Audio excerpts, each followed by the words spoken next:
The Star Wars universe is one filled with countless amounts of unique sentient species. However, the Galactic Empire has dedicated itself to largely exclude them from positions of power, particularly in the military. But why do they do this?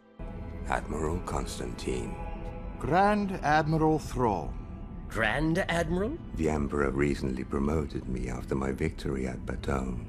Civilian casualties outnumbered the insurgents at the time. Acceptable margins, Agent Callus, for there are no longer rebels in that sector.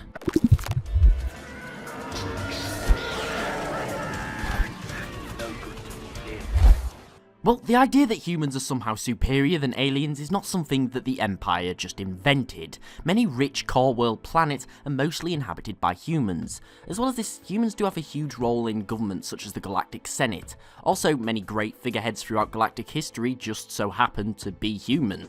For this reason, a decent portion of humans out there begin to see themselves as the superior species in the galaxy. Now, this was just as evident in times of the Republic and Clone Wars. Notice how a great deal of systems have human ambassadors. In fact, if you look at the Separatist Senate in comparison, they pretty much have no humans in it at all, aside from Dooku and a couple of other notable members.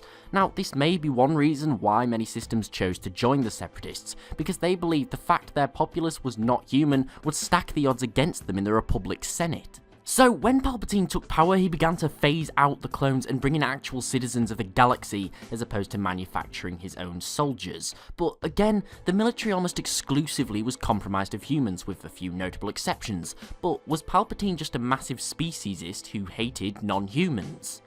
Well, no. Some of Palpatine's closest advisors, such as Mas Amedda and Grand Admiral Thrawn, were alien. Now, I believe he continued to exclude aliens from prominent positions as to worsen relations between humans and aliens. But why do this? You see, a divided empire is easy to rule in some ways. Now, by having humans put in prominent positions, it makes humans feel more important than the aliens, and it makes the aliens feel a great deal of animosity for the humans, who are just reaping the benefit of Palpatine's empire. And if the two are at each other's throats, it stops them from paying attention to what the empire is doing at large, like making giant battle stations. Also, it allows Palpatine to use aliens as scapegoats, basically. If something goes wrong, Palpatine can blame various species in particular, and loyal Imperials will follow blindly. There's another reason, however. By depleting the importance of the alien races, it gives Palpatine more power over them. It gets to a point where Imperial citizens don't see the galaxy's various inhabitants as sentient anymore, meaning Palpatine can do what he wants, for example enslaving Wookiees and Mon Calamari or purging Geonosis. To the galaxy, many didn't see these species as civilized anymore, and for this reason, Palpatine had more and more power over what happened to them with little to no public outcry.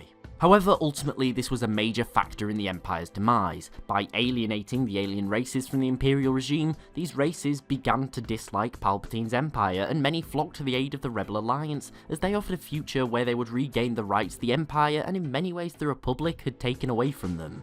Also, the Empire may have overestimated the humans' camaraderie for their neighbours in the galaxy, and they weren't just going to sit by and idly let Palpatine get away with whatever he wanted. But what do you think? Do you think the Empire's neglect of aliens was a major factor in their demise? Please put it in the comments below, as I'm really interested to hear what you guys think. Also, please like and subscribe for more Star Wars content. Thanks for watching, and I'll see you next time.